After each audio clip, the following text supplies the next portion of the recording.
Welcome to a Chumps Thoughts, where I, an exceedingly average RuneScape player, give my thoughts and opinions on anything RuneScape related.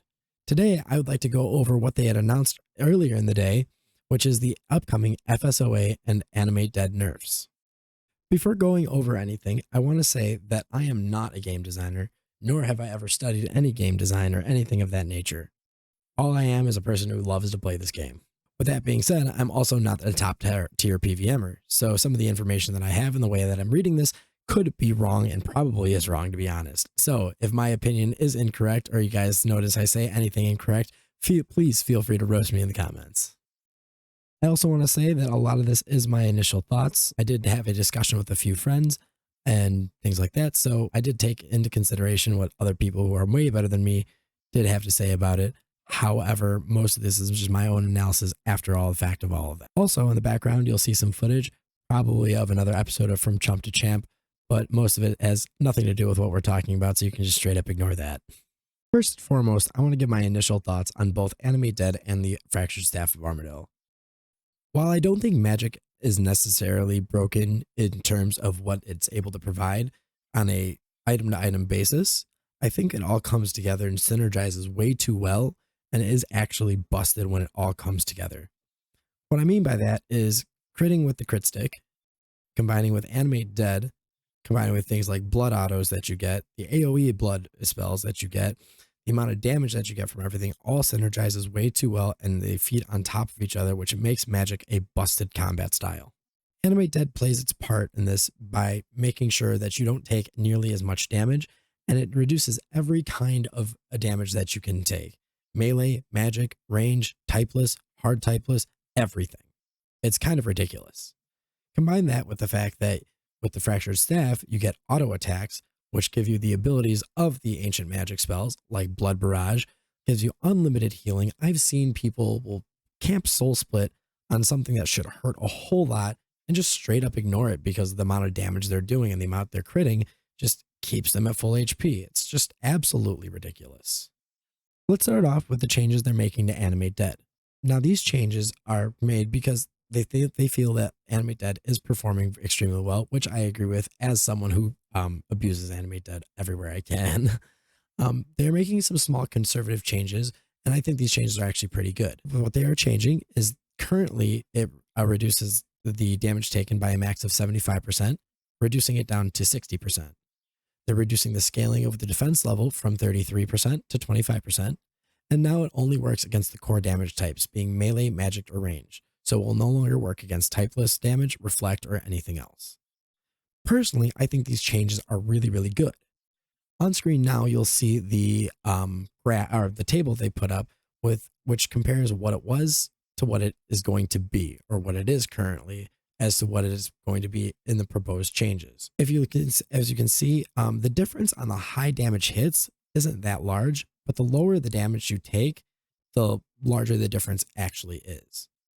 What this is going to do is it's going to make us actually still respond to mechanics without just face tanking things all the time, which is the purpose, in my opinion, of Animate Dead, to be able to teach you to be able to do the things correctly, but not be so punishing if we fail. I think with these numbers, it'll actually be able to do its job without just making things sit there and be kind of just face roll over. There's a few instances where I think this will have a massive impact. The first and foremost will be P7 Zamorak, and I'm speaking about this as myself and for people like me. P7 Zamorak currently is affected by Animate Dead, and that the big bomb is reduced.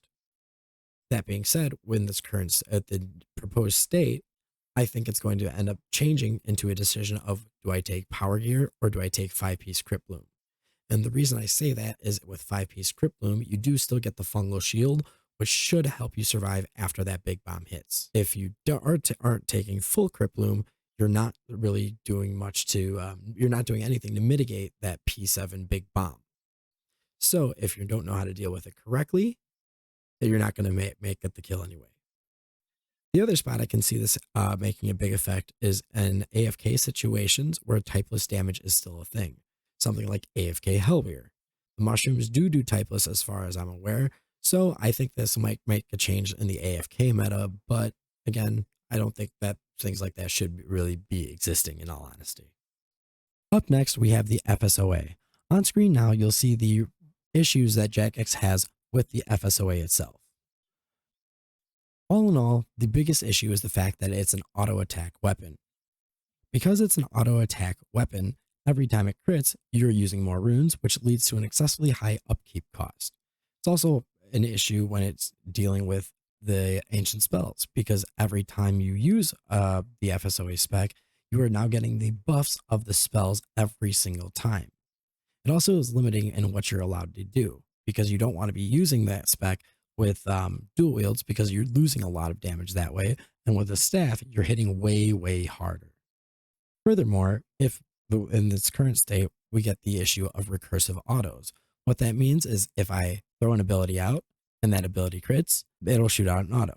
And that auto can crit, which can lead to another auto, which that can crit, which leads to another auto, and it just scales to infinity. What that leads to is limited reward space and what they can actually do.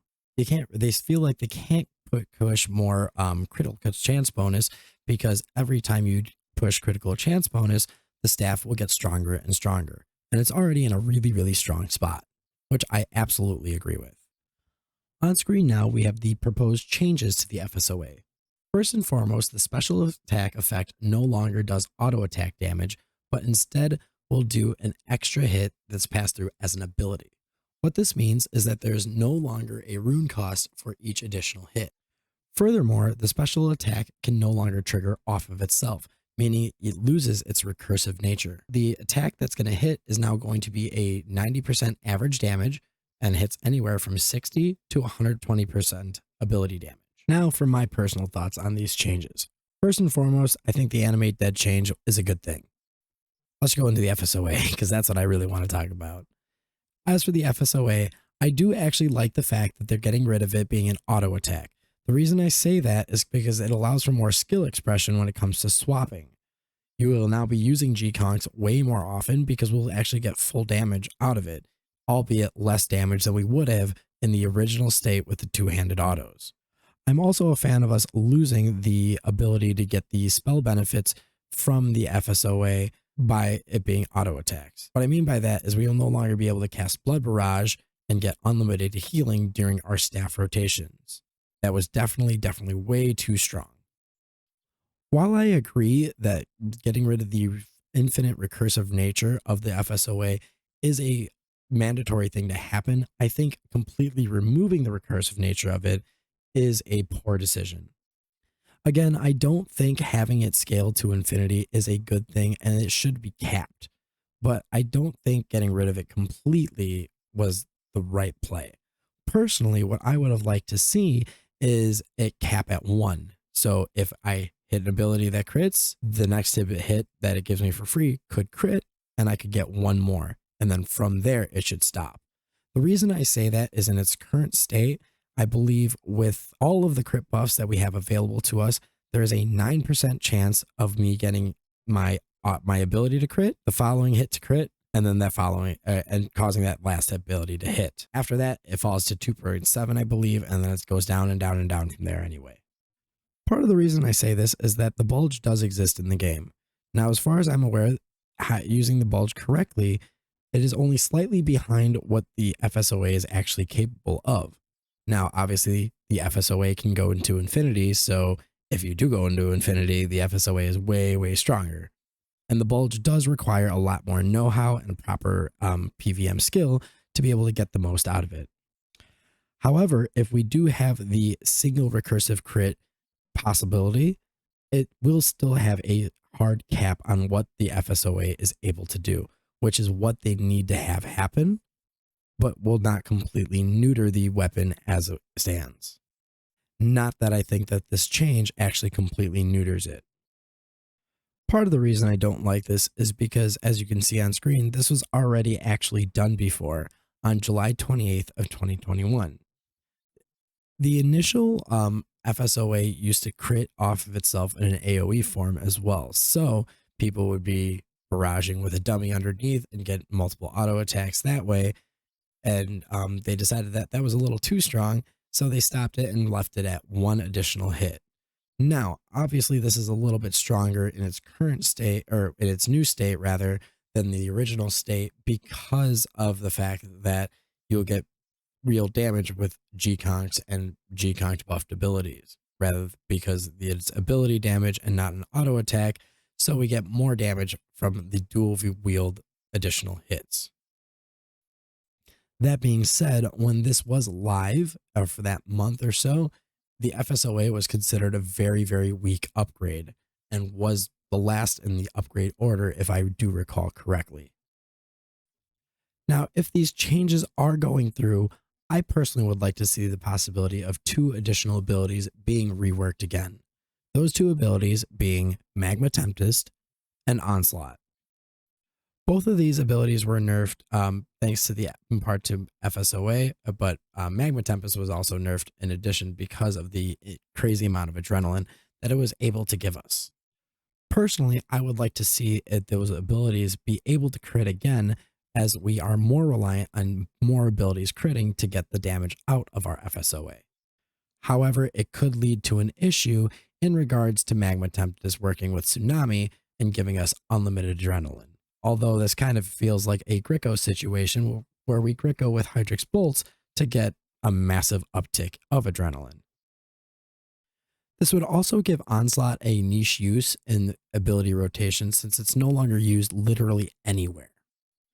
Onslaught's a fun ability, and the fact that it would be able to crit would allow us to finish off with a crit after crit after crit to be able to get a decent amount of damage. Now, we also won't have the free heals anymore because of the fact that it's no longer auto attacks, so we won't be able to offset the damage we take from the end of Onslaught by the healing we get from Barrage. And these are my thoughts on the Animate Dead and FSOA changes. I do enjoy the Animate Dead change. I like some of the parts of the FSOA change, but I think others are missing the mark just a little bit. I do think that the FSOA did need to get changed, but I think the changes are a little heavy-handed and different things could be done, in my opinion, to make them better. Although, I will say I'm not the best at PVM, so I could be completely off base here. So comment below and tell me what you think. Am I right? Am I wrong? Am I being dumb? Go ahead and roast me. Thanks for watching, and we'll see you guys again real soon.